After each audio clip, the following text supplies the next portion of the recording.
ಅರೆ ಕಡಿಮೆ ಹಾಕು ಆದ್ರೆ ಅಸಲಿ ಹಾಕು. MDH ಕಾಶ್ಮೀರಿ ಕೆಂಪು ಮೆಣಸಿನ ಪೌಡರ್. MDH ಯಾರಿಗೂ ಅಂದಾಜಿರಲಿಲ್ಲ ಇವರಿಗೆ.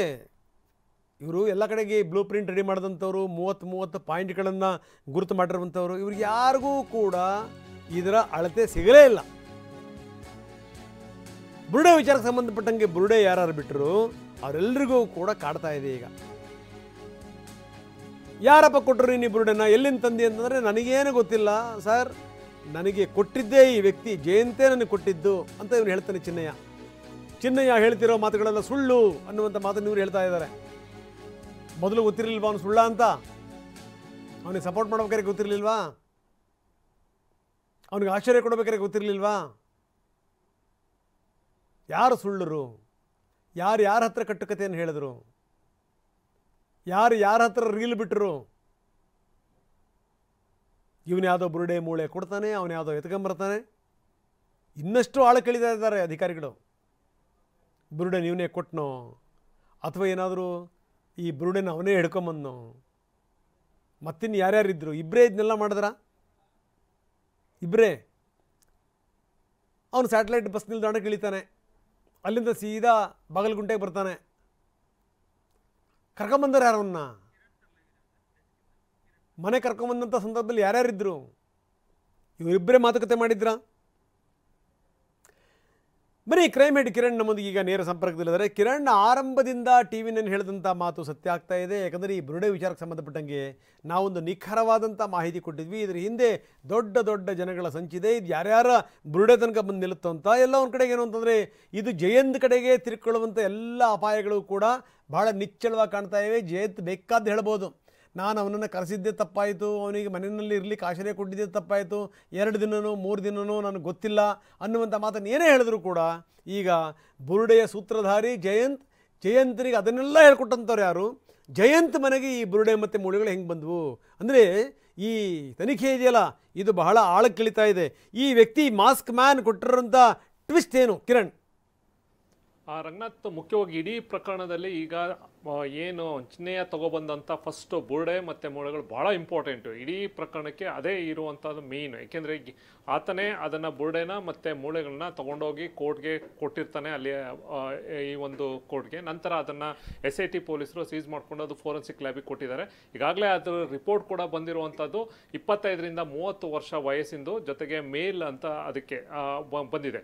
ಈಗ ಇರುವಂಥ ಪ್ರಶ್ನೆ, ಈಗ ಅಲ್ಲಿ ಒಂದು ವಿಡಿಯೋ ಫಸ್ಟು ರಿಲೀಸ್ ಆಗುತ್ತೆ. ಯಾವಾಗ ಇವನು ಕೋರ್ಟ್ಗೆ ಹೋಗೋ ಮುಂಚೆ ಒಂದು ವಿಡಿಯೋ ರಿಲೀಸ್ ಆಗುತ್ತೆ, ಸೋಷಿಯಲ್ ಮೀಡಿಯಾದಲ್ಲಿ ಒಂದು ಕೊಡ್ತಾರೆ. ಅದೇನಂದರೆ ಬುರುಡೆನ ಅಲ್ಲೇ ಧರ್ಮಸ್ಥಳದಲ್ಲಿ ಡಿಗ್ ಮಾಡೋಂಗೆ ಅದನ್ನು ಎತ್ಕೊಂಡು ಬರೋದ ಒಂದು ವಿಡಿಯೋ ಬರುತ್ತೆ. ಅಂದರೆ ನೋಡಿದವ್ರಿಗೆ ಧರ್ಮಸ್ಥಳದಲ್ಲೇ ಅಲ್ಲೇ ಎತ್ತಿರ್ಬೋದು ಅನ್ನೋ ಲೆಕ್ಕದಲ್ಲಿತ್ತು. ಹಾಗಾಗಿ ಅಲ್ಲಿ ಏನು ಕಲ್ಲಲ್ಲಿ ಸಿಕ್ಕಂಥ ಮಣ್ಣನ್ನು ಮತ್ತು ಧರ್ಮಸ್ಥಳ ಬಂದು ಟ್ಯಾಲಿ ಮಾಡ್ತಾರೆ. ಅದಕ್ಕೆ ಯಾವುದೇ ರೀತಿಯ ಡಿಫ್ರೆನ್ಸಸ್ ಅಂದರೆ ಇದಕ್ಕೂ ಭಾಳ ಡಿಫ್ರೆನ್ಸ್ ಇದೆ. ಅಂದರೆ ಅಲ್ಲಿದ್ದು ಅಲ್ಲ ಅನ್ನೋದು ಕ್ಲಾರಿಟಿ ಸಿಕ್ತು. ಆದರೆ ಬುರುಡೆ ಎಲ್ಲಿಂದ ತಂದರು ಅನ್ನೋದು ಈಗ ದೊಡ್ಡ ಕ್ವಶನ್ ಮಾರ್ಕ್ ಆಗಿರೋದು.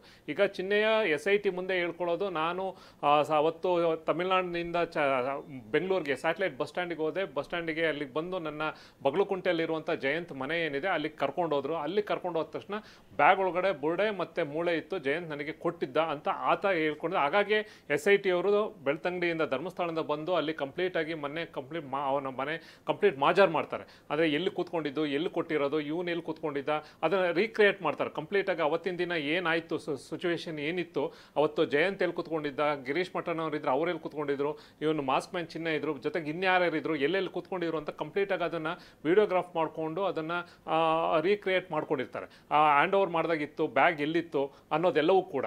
ಈಗ ಜಯಂತ್ ಹೇಳುವಂಥದ್ದು ಇಲ್ಲ, ದೂರದ ಅಂದರೆ ಇವನು ಮಾಸ್ಕ್ ಮ್ಯಾನ್ ಏನು ಚೆನ್ನೈನೇ ಕೂಡ ಅವನು ಜೊತೆಲಿ ತಗೊಬಂದಿದ್ದ, ಚಿನ್ನೈನೇ ಕೂಡ ಈ ಒಂದು ಬುರುಡೆನ ತಗೊಬಂದಿದ್ದ ಅಂತ ಮಾತನ್ನು ಹೇಳ್ತಾರೆ. ನಾನು ಆಶ್ರಯ ಕೊಟ್ಟಿದ್ದೆ ತಪ್ಪಾಯಿತು ಅನ್ನೋ ಮಾತನ್ನು ಕೂಡ ಆತನು ಕೂಡ ಹೇಳ್ತಾ ಇದ್ದಾನೆ.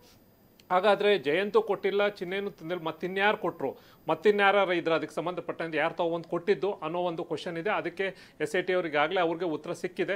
ಈ ಸಂಬಂಧಪಟ್ಟಂತೆ ತನಿಖೆಯನ್ನು ಮಾಡ್ತಾರೆ. ನಂತರ ಇವರು ಇಲ್ಲಿಯ ಒಂದು 3 ದಿನ ಇಲ್ಲಿತ್ಕೊಂಡು ನಂತರ ಗಿರೀಶ್ ಮಠನ್ ಅವರು ಹೇಳುವಂಥ ಒಂದು ಸರ್ವಿಸ್ ಏನೊಂದು ಹೋಟೆಲ್ ಇತ್ತು ಆ ಅಪಾರ್ಟ್ಮೆಂಟ್ಗೆ ಶಿಫ್ಟ್ ಆಗ್ತಾರೆ, ಅಲ್ಲಿಗೆ ಶಿಫ್ಟ್ ಆಗ್ತಾರೆ. ಅಲ್ಲಿಂದ ದೆಹಲಿಗೆ ಹೋಗೋದು ಇವೆಲ್ಲವೂ ಕೂಡ ನಂತರ ಬುರುಡೆ ತೊಗೊಂಡು ಡೆಲ್ಲಿಗೆ ಹೋಗುವಂಥದ್ದು ಇದೆಲ್ಲ ನಂತರ ದಿನಗಳಲ್ಲಿ. ಈಗ ಇರುವಂಥದ್ದನ್ನ ಅದನ್ನ ತೊಗೊಬಂದು ಕೊಟ್ಟವ್ರು ಯಾರು ಅನ್ನೋ ಒಂದು ಪ್ರಶ್ನೆಗೆ ಈಗ ಕಂಪ್ಲೇಂಟ್ ಅಂದರೆ ಈಗ ಯಾರು ಅಕ್ಯೂಸ್ಡ್ ಆಗಿರುವಂಥ ಚಿಹ್ನೆ ನೇರವಾಗಿ ಜಯಂತ್ ಮೇಲೆ ಹೇಳಿದಾನೆ ಆತನೇ ಕೊಟ್ಟಿರುವಂಥದ್ದು. ಈಗ ಇರುವಂಥದ್ದು ಈಗ ಒಂದು ಕಸ್ಟಡಿ ಕೂಡ ಇವತ್ತು ಎಂಡ್ ಆಗ್ತಿದೆ. ಬಹುಶಃ ಮತ್ತೆ ಆತನನ್ನು ಕಸ್ಟಡಿಗೆ ಒಂದು 2-3 ದಿನ ತಗೋಬೋದು. ಅದು ಕೂಡ ಒಂದು ಲೀಗಲ್ ಆಗಿ ಅದೊಂದು ಕಡೆ ಆಯ್ತು. ಅಂದರೆ ಈಗ ಇರುವಂಥದ್ದು ಪಾಯಿಂಟ್ ಅಂತಂದರೆ ಯಾರು ಕೊಟ್ಟರು, ಎಲ್ಲಿಂದ ತಗೊಬಂದರು ಅನ್ನೋದೇ ಇಂಪಾರ್ಟೆಂಟ್. ಅದೇನು ತಮಿಳ್ನಾಡಿಂದ ತಂದಿದ್ರು ಅಥವಾ ಧರ್ಮಸ್ಥಳದಿಂದ ತಗೊಬಂದಿದ್ರ ಅಥವಾ ಇಲ್ಲಿ ಬೆಂಗಳೂರಲ್ಲಿ ಕೊಟ್ಟರು, ಇದು ಎಲ್ಲಿತ್ತು ಆ ಸ್ಕಲ್ಲು, ಯಾರು ಕೊಟ್ಟಿದ್ದು, ಆಮೇಲೆ ಜೊತೆಗೆ ಎಲ್ಲಿಂದ ತೆಗೆದ್ರು ಅದು ಅಂತ, ಇಲ್ಲ ಯಾವ್ದಾರ ಲ್ಯಾಬಲ್ಲಿ ಇದ್ದಿದ್ದು ಅಥವಾ ಯಾವ್ದಾರ ಸ್ಮಶಾನದಲ್ಲಿ ತೆಗೆದು ಡಿಗ್ ಮಾಡಿ ತಗೊಬಂದಿದ್ರು ಅಥವಾ ಯಾರು ಕೊಟ್ಟರು ಅನ್ನೋ ಈಗ ಒಂದು ಕ್ವಶನ್ ಇದೆ. ಅದಕ್ಕೆ ಸಂಬಂಧಪಟ್ಟಂತೆ ನಂತರ ಈಗ ಜಯಂತಿನ ಇಂಟ್ರಾಗೇಷನ್ ಮಾಡಿದ್ರೆ ಬಹುಶಃ ಅಲ್ಲಿಗೆ ಕಂಪ್ಲೀಟ್ ಆಗಿ SIT ಅವರಿಗೆ ಈ ಒಂದು ಪ್ರಶ್ನೆಗೆ ಉತ್ತರ ಸಿಗುತ್ತೆ. ರಂಗನಾಥ್, ಎಸ್, ಧನ್ಯವಾದ ಕಿರಣ್ ತಮ್ಮೆಲ್ಲ ಮಾಹಿತಿಗೆ. ಅಂದರೆ ಈ ಬುರುಡೆ ವಿಚಾರಕ್ಕೆ ಸಂಬಂಧಪಟ್ಟಂಗೆ ಅಧಿಕಾರಿಗಳೀಗ ಬೆನ್ನು ಬಿದ್ದಿದ್ದಾರೆ. ಅಷ್ಟು ಸುಲಭ ಅಲ್ಲ. ನೀವೇನಾದ್ರೂ ಈ ಅಗಿಬೇಕು ಬಗಿಬೇಕು ಅಂತಂದರೆ ಕೋರ್ಟಿಂದ ಪರ್ಮಿಷನ್ ತಗೋಬೇಕು. ಯಾವುದಾದ್ರು ಒಂದು ಮೂಳೆ ತೆಗಿಬೇಕು ಅಂತಂದರೆ ನೋಡಿ, ಏನಾದರೂ ಒಂದು ಶವಗಿವ ಹೂಳಾಕ್ಬಿಟ್ಟಿರ್ತಾರೆ, ಅದೇನಾದರೂ ಮತ್ತೆ ಪರೀಕ್ಷೆಗೆ ಬೇಕು ಅನ್ನೋದಾದರೆ ಕೋರ್ಟಿಂದ ಪರ್ಮಿಷನ್ ತರಬೇಕು. ಹಾಗಿದೆ ಸ್ಥಿತಿ. ಯಾವುದೋ ಒಂದು ಮೂಳೆ ಸಿಕ್ತು, ಯಾವುದೋ ಒಂದು ಬುರುಡೆ ಸಿಕ್ತು, ತಂದೆ ಅಂತಲ್ಲ, ಯಾರು ಕೊಟ್ಟರು ಈಗ ಇವರೆಲ್ಲರೂ ಸಿಕ್ಕಾಕತ್ತಾರೆ, ಕೊಟ್ಟಿರುವಂಥವ್ರು, ಇವ್ರ ಜೊತೆಗೆ ಇದ್ದಂಥವ್ರು. ಯಾಕಂದರೆ ಅದನ್ನು ಪರೀಕ್ಷೆ ಮಾಡಿದಂಥ ಸಂದರ್ಭದಲ್ಲಿ ಹೊಂದಾಣಿಕೆನೇ ಆಗಲ್ಲ. ಅದು ಈ ಮಣ್ಣಲ್ಲೇ ಅಷ್ಟು ವರ್ಷಗಳಿಂದ ಇದೆ ಅಂತಂತಂದರೆ ಆ ಮಣ್ಣಿನ ಕಣಗಳದು ಕಂಡುಕೊಂಡಿರ್ತವೆ. ಅಷ್ಟು ಸುಲಭವಾಗಿ ಏನು ತೊಳೆದ್ರೂ ಹೋಗಲ್ಲ. ಇವ್ರು ಏನೋ ಒಂದು ಅಂದಾಜು ಮೇಲೆ ಬುರುಡೆ ಬಿಡಕ್ಕೆ ಹೋದರು, ಎಲ್ಲ ಕೂಡ ಎಡವಟ್ಟಾಯಿತು. ಅದೇ ಆಗಿತ್ತು. MDH ನ ಕಿಚನ್ ಅಲ್ಲಿದ್ರೆ ನಾವು ಎಲ್ಲವನ್ನು ಮಾಡಬಹುದು. ಬೆಂಗನ್ ಕ ಬರ್ತಾ, ಆಲೂ ಗೋಬಿ, ಭಿಂಡಿ ಮಸಾಲಾ, ಇನ್ನೂ ಬಹಳಷ್ಟು.